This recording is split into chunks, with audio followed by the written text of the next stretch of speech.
Last time in this Surah Ar-Rahman series, the Quran uses humor, the Quran uses sarcasm, the Quran expresses emotion, and we cannot look at the Quran all the time literally. We can't. Allah, for example, will say hearts became hard like rocks, right? You cannot look at that literally. Allah says this, the sun was sinking into muddy water. The sun was not sinking into muddy water. That's how it looked.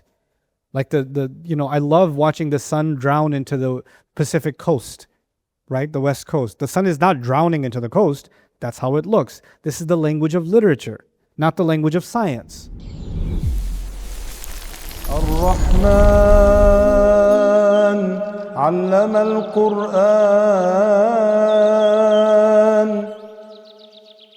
To help you follow along and reflect more deeply, we've created a companion workbook for this series. Download it at bayyina.com/Rahman.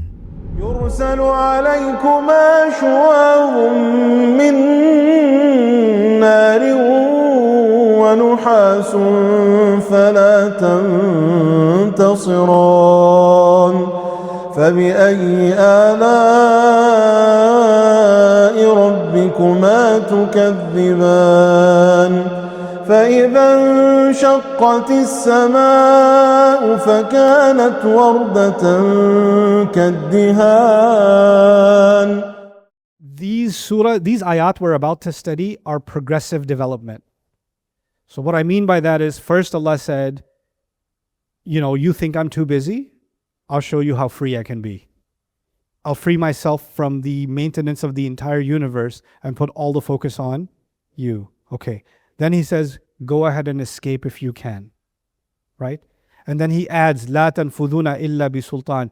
You're not escaping anywhere except by way of Sultan. Sultan means ability, but it's a special kind of ability. Sultan is actually used for a long spear.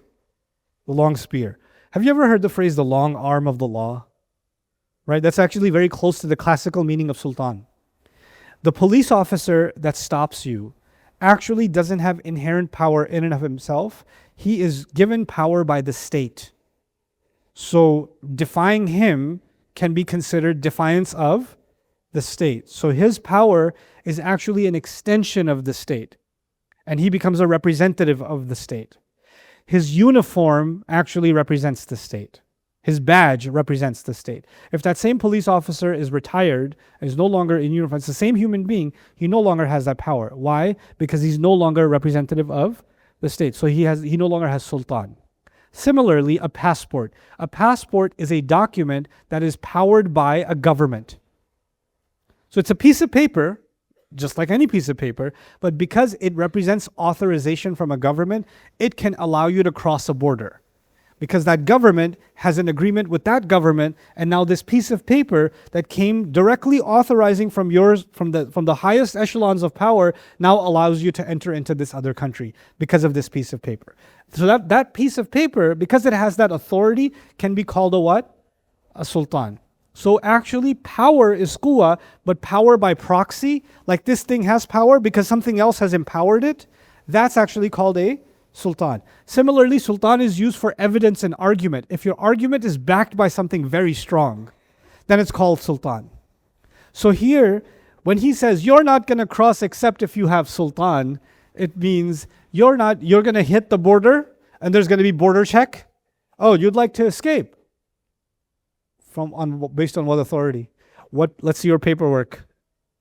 What's going to be the paperwork, by the way? Our deeds. Let's see. Oh, you know what? I'm going to try a different post. La tanfuduna illa bi sultan. You're not getting anywhere except with the ability. You don't have the power to do so. You don't have the authority to do so. You don't have the authorization to do so. And that's what Allah Azza wa Jalla is now letting them know. Okay. So now there's an additional problem. First Allah said, go ahead and run. Then He said, يُرْسَلُ عَلَيْكُمَا شُوَاظٌ مِّن نَارٍ. There shall be shuwadh, which means a heavy kind of fire. Shuwadh is a unique kind of fire that has, it's a mix of flame and fire together, flame and smoke together. Okay? Some say that it has flame and no smoke. Some say that it has flame and smoke together. But it's actually just pure fire.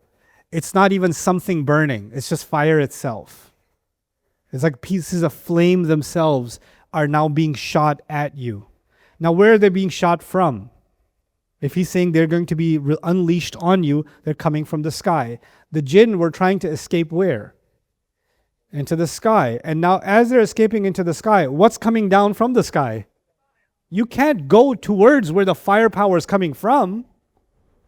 Right? So the previous ayah said, run if you want. See how that works out for you. As they make their plan to run, they notice what's coming towards them.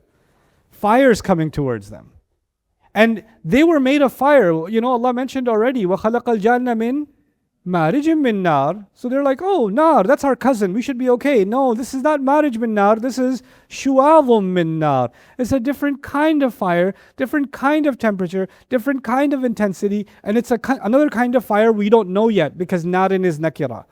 So another kind of fire is now being introduced that is especially designed for Judgment Day that will come towards the earth, and it will be unleashed on both of you. Meaning the kuma goes back to فَبِأَيِّ آلَاءِ رَبِّ كُمَا تُكَذِّبَانِ. So what does that mean? That actually means the deniers are being shot at. This does not mean that believers are being shot at. Even Razi says, لِأَنَّ جَمِيعَ الْإِنسِ وَالْجِنِّ لَا يُرْسَلُ عَلَيْهِمُ الْعَذَابُ وَالنَّارِ. It's not the rest of humanity that's going to be shot. This is referring to those that were deniers. They're being shot on Judgment Day. So, you know, sometimes when we don't pay attention to that, you're like, should a believer be worried that they're going to be shot? We should be worried because we shouldn't be in disobedience to Allah. Nobody's completely safe. But you shouldn't also be in anxiety that we're going to be part of this. Right? These are describing those who denied Allah completely. And may Allah not make us from them, and may Allah make us people of legitimate hope. You know? So shuwadh min nar. So a little bit about shuwadh. Lahabun la dukhana fihi. So one meaning of it from a lexical point of view is fire that has no smoke in it. Basically what you can call pure energy, pure heat energy is coming down, right? They use this phrase figuratively. They say, Jamalun bihi shuwadh. A camel has shuwadh because it's dying of thirst. It's got the fire of thirst inside, is burning up on the inside. So they say it has shuwadh, okay? Now, this is because one of our students, our study group is a chemist, so they threw this in. Fuel with high octane gives the best combustion, has higher heat temperature, doesn't produce noise. When octane is low, unburned carbon comes out in the form of smoke and it makes noise. The reason that's important is nuhas, the next word, is actually something that it has smoke but no fire. And shuwadh has fire but no smoke. It's the two opposite things. So one way you can think of it is one attack is an attack of energy, heat energy, and the other is actually matter. And nuhas is actually used for brass also. So you can think of it as a meteor shower. Okay? The molten brass is falling from the sky. It's heading towards the earth. It's not even on fire, but there's a trail of smoke behind it, and it's just smoke headed your way. Right? And it's just exploding on the land. So now the problem is the jinn tried to escape into the sky, fire's being shot. Human beings are trying to escape where? In the ground. They're trying to find a building, a cave, somewhere to go, and every time they turn somewhere, a bomb drops here, a bomb drops there, and they're running away from the bomb shelling because the nuhas is falling on the earth everywhere, right? So فَلَا تَنْتَصِرَانَ, and you're not going to be able to retaliate. They say shuwadh is also like a red flame. So you start seeing red flames coming from the sky that are being shot towards you. The word nuhas actually comes from tyranny. Nahs or nuhus is also tyranny. And a difficult year is called nuhas also, but it's also used for brass. So here's a note from me. Perhaps shuwadh is a reference to energy and nuhas to matter. Fumes, embers, smoke are distinct forms of torture, separate. Like they emanate from heat energy. Like you don't have to get burned, but the heat can actually torture you, right? And then a few drops of certain compounds whose smell can cause death or melting of internal organs. In chemistry, there are actually some chemicals that if they get through your glove and they just touch you, a drop of them touches you, your internal organs melt. Like that's how serious heat energy can be. It can start combusting you like that. And we don't know what's coming down from the sky. When Allah says Shuwadh min narin, some kind of fire. We know some dangerous kinds of things that can make us even. There are chemicals that if they're in the air and your eye gets exposed to them, you can go blind immediately and permanently. They're that dangerous, and those materials are found in the world. So now, read فَلَا تَنْتَصِرَانِ. Let me actually get to that. Not the lion yet. Okay. So فَلَا تَنْتَصِرَانِ, you're not going to be able to retaliate. Tantasiran also means you're not going to be able to help yourselves. And also means you can't find, some have interpreted this as tastansiran also, meaning you're not going to be able to find anybody to help you. You know, when a great nation is attacked, what do? They retaliate. We're not going to take that lying down. We're going to fight back, right? So, وَمَا كَانُوا فَمَا اسْتَطَاعُوا مِنْ قِيَامٍ وَمَا كَانُوا مُنْتَصِرِينَ. The same word, right? They weren't able to stand against the attack from Allah, and they couldn't take revenge or retaliate against it either. Here Allah says, you're not going to be in a position to retaliate anymore. You're not going to be able to help yourselves anymore. You're going to be completely helpless as this firestorm comes your way. Okay, so this is bad, but there's something specific here. What is that? Where's the firepower being shot? Is it being shot everywhere, or is it being shot directly towards the criminals? It's actually directly towards them, because yursalu alaykuma. It's not just ala al-ard, it's alaykuma, right? So it's targeted attacks. If the crowd is running that way, the attack comes right there. If the jinns are going that way, that's where the attack comes. So this is targeted fire. So this is going on. فَبِأَيِّ آلَاءِ رَبِّكُمَا تُكَذِّبَانِ. Now, how ungrateful and how dismissive do you feel now? And perhaps this question, فَبِأَيِّ آلَاءِ رَبِّكُمَا تُكَذِّبَانِ, might be heard over the divine microphone on Judgment Day. Like as they're escaping and running, فَبِأَيِّ آلَاءِ رَبِّكُمَا تُكَذِّبَانِ.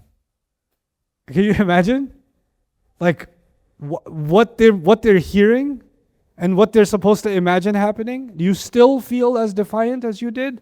And he says, فَإِذَا انشَقَّتِ السَّمَاء, when the sky itself shall be torn open, فَكَانَتْ وَرْدَةً, then it shall become like the reddish texture of a lion's skin. Wardatan is the reddish texture of a lion's skin. Ward also can mean it can mean a flower, but it comes from ancient Persian. It's actually even pre-Irani, pre-Farsi, and came its way into Arabic. Actually, the word rose comes from the same origin lexically as the word ward. And the R and the S and the D got interchanged. It's an interesting history to the word. But anyway, so the sky is going to start turning this orange, reddish tone. So now it's not just you're being shot at with red flames. Now the whole sky is torn open. It's getting even worse. The entire sky is ripping open. And how do you describe sky ripping open? At least now we have some concept of like black holes tearing through or antimatter tearing through the physical universe as we know it. We don't know what this thing means, but one thing that it can mean is as-sama means whatever's above. So there are planets, the moon, the sun, stars. If you ever seen like a picture of planets collapsing or stars exploding, and if all of the stars and all of the planets and all of the heavenly bodies that are there start exploding, then the entire sky is going to look like it's torn open, right? So فَإِذَا انشَقَّتِ السَّمَاء. This is one of the hardest parts that I had to study today. I hope I can do some justice to it because it's loaded. Allah is going to compare this analogy that I gave you with the lion skin. There's more going on with that analogy. So wardatan does mean blood red, or it means orangish red, lion skin red. But then the skin, that's the analogy, but then there's a further analogy. There's an analogy on top of the analogy. And he says, kaddihan, like oil. So dihan is basically oil. And that's where the analogy got complicated. First, it's referring to skin. Now it's referring to oil, right? So how do you put those two together? It's dhawabuha wa kharabuha. Basically, remember how Allah was describing copper falling down? Then Allah is describing the entire sky is going to look like the skin. Imagine the skin of an animal peeled off. Like a lion skinned. Right, and the flesh is exposed, and it's being roasted, and its fat is melting off, right? And it's falling into the fire. And basically, planets are exploding, And then the pieces and the debris from those planets and those stars and those galaxies are falling like drops of oil onto the earth. Kaddihan, like oil, right? So it's red and it's just dripping. The sky is dripping. And instead of drizzling with rain, it's drizzling with these melted metals, melted brass is just falling onto the sky. فَكَانَتْ وَرْدَةً كَالدِّهَانِ. This is actually, dihan is when you squeeze the inside of a tree and extract oil.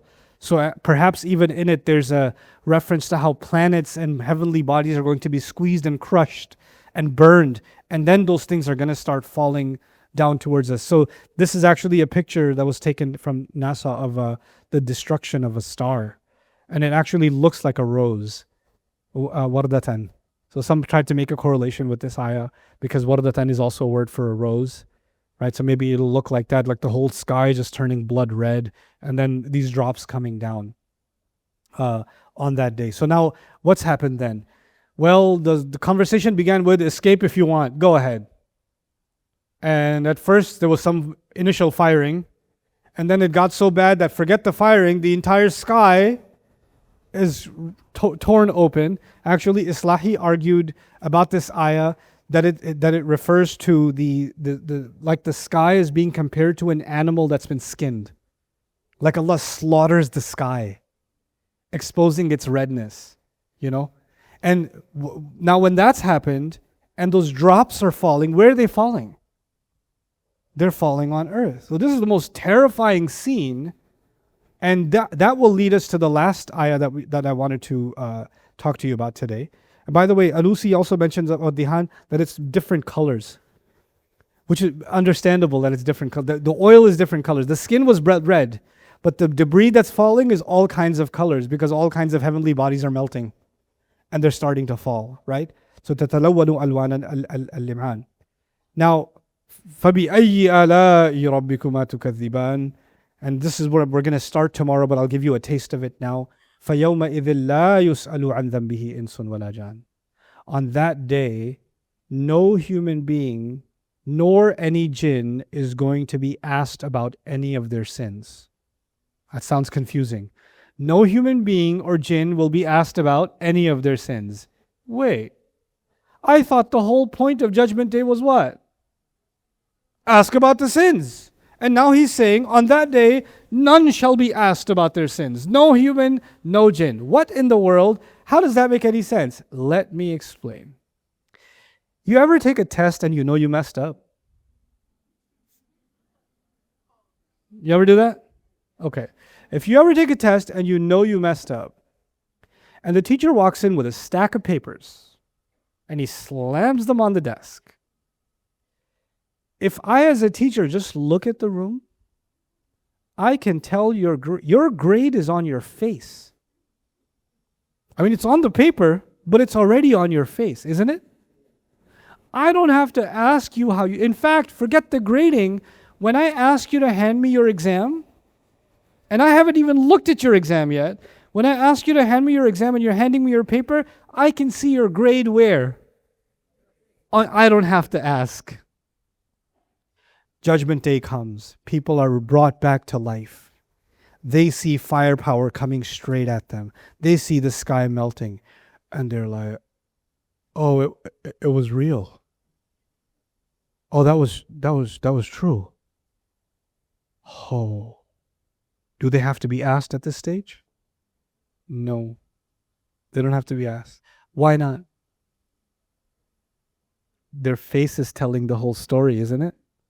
And by the way, you're going to see in the next ayah, Allah's going to say, criminals shall be recognized by the marks of their faces. يُعْرَفَ الْمُجْرِمُونَ بِسِيمَاهُمْ.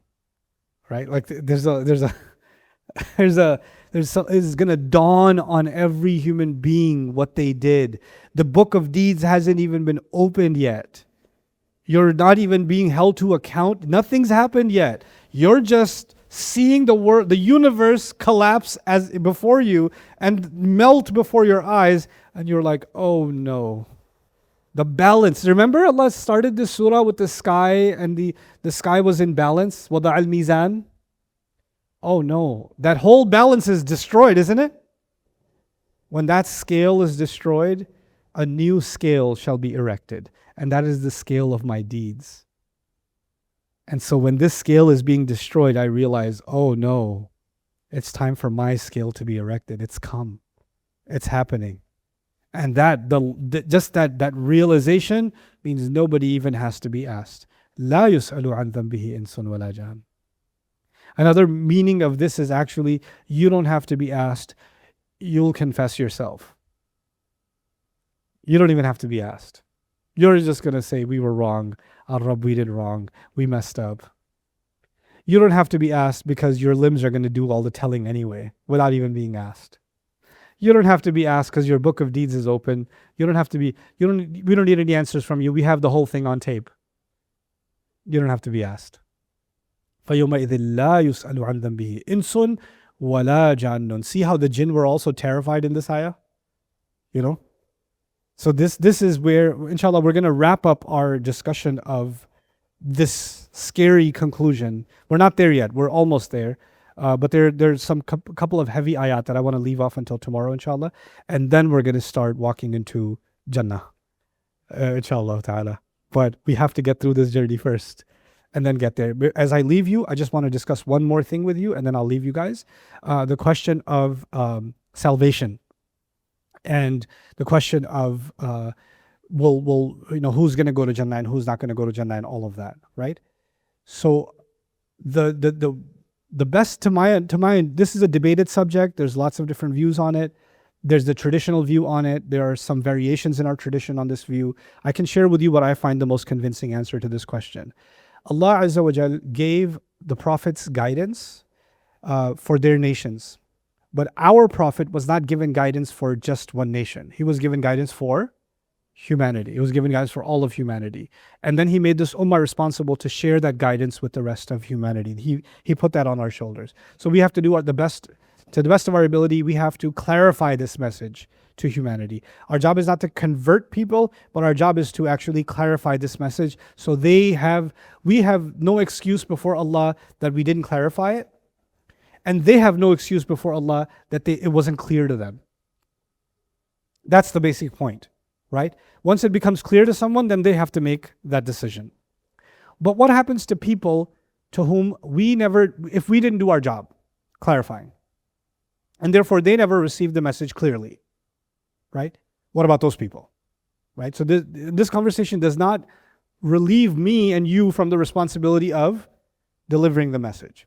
But there is possibility of people that never knew, right? They never got to hear. And they were born Hindu and they died Hindu. Could happen. They were born Buddhist, they died Buddhist. That could happen. From my understanding, Allahu Ta'ala Alam, Allah does not explicitly comment on those people. Allah has not explicitly commented on those people. The people on whom the truth was never made clear. Right? Allah comments, when Allah is talking about Jahannam, He's talking about mukadhibin, tukadhiban, right? People who came in contact with the truth and then called it a lie. Kafir, people who denied the truth. What happens to those people? Allah did not explicitly say. So I can't explicitly say. Now there are some places in the Quran that go one way or the other. So it remains ambiguous. For example, Allah says, Inna dina inda Allahi al-Islam. The only religion acceptable to Allah is Islam. وَمَنْ يَبْتَغِي غَيْرَ الْإِسْلَامِ دِينًا فَلَنْ يُقْبَلَ مِنْهُ. Whoever pursues a religion other than Islam, it will not be accepted from them. Allah said that clearly, explicitly. However, He said that in the context of talking to priests that came to visit the Prophet ﷺ. Even though it's a universal statement. But what's interesting is in the same surah, Ali Imran, He later on mentions among the people of the book, there are upright people who, يَتْلُونَ آيَاتِ اللَّهِ آنَاءَ اللَّيْلِ وَهُمْ يَسْجُدُونَ يُؤْمِنُونَ بِاللَّهِ وَالْيَوْمِ الْآخِرِ. They believe in Allah and the last day. They command the good, forbid the evil. They try to do good deeds. And they're among good people. And whatever they do shall not be denied of them. Wallahu alimun bil muttaqeen. Allah knows the ones that are muttaqeen. Another place in the Quran, Allah says, Inna rabbaka huwa a'lamu biman dalla an sabilihi wa huwa a'lamu biman ihtada. Allah knows better who is guided, who's lost away from His path, and Allah knows better who is headed towards the right guidance. The way I think about it also is like Salman al-Farisi. right? Radiallahu anhu, who was Zoroastrian, became Christian, eventually found Islam, right? So he was on a journey, right? And he heard that there's someone claiming to be a prophet and he's on that journey. Now imagine someone like a Salman Farsi who's on a journey, right? Being on a journey, I think, seems to be a condition in the Quran. Somebody seeking guidance. Now imagine someone like a Salman Farsi who never made it to Medina. And then they died. So they never got to the start line of Shahada, but they were heading in that direction, and then they died. There's no way for me to know how Allah will judge that. There's no way for me to comment on that. So I don't think it's an overly simplistic answer in the text. I don't think we should have broad stroke judgments on this subject. But one thing is for sure, if we say, well, anybody can go to Jannah, it's okay, then the problem with that becomes, that means that you don't have to give any da'wah to anybody. This message is not supposed to be shared because it's just easier if we don't share it. People don't know and they can just go to heaven easily, right?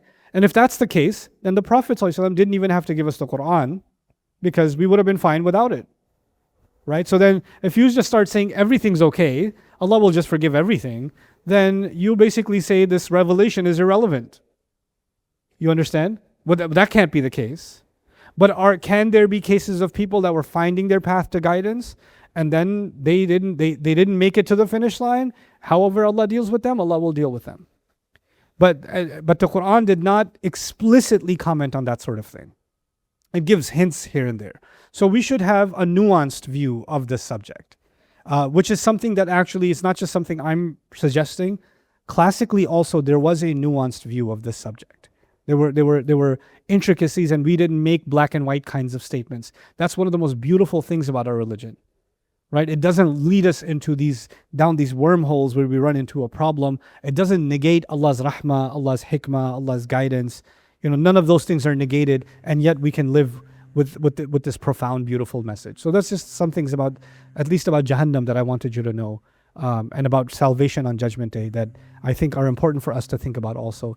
Well, with that, inshallah, I'll conclude today's session. Barakallahu li wa lakum. Assalamu alaikum wa rahmatullahi ta'ala wa barakatuh. Coming up next time in this Surah Ar-Rahman series. But on Judgment Day, Allah says that there's light coming from the believer's chest and light coming from their right hand. So it used to be our good deeds, has no effect on ourselves, but on Judgment Day, those good deeds and our good intentions get converted into what?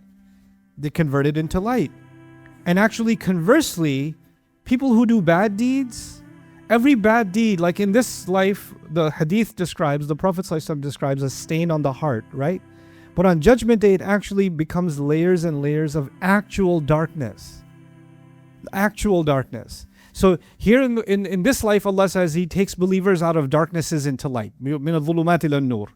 And the taghut min an-nur ila dhulumat, from light into darknesses, right? That's in this life. It's a spiritual image, and spiritual light and spiritual darkness. But actually, that spiritual reality, that unseen reality, becomes a seen reality on Judgment Day.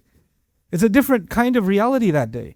So now people, it's not just the expression on the face of someone who's like, oh my God, I know what I did, but actually physically a darkness takes over them.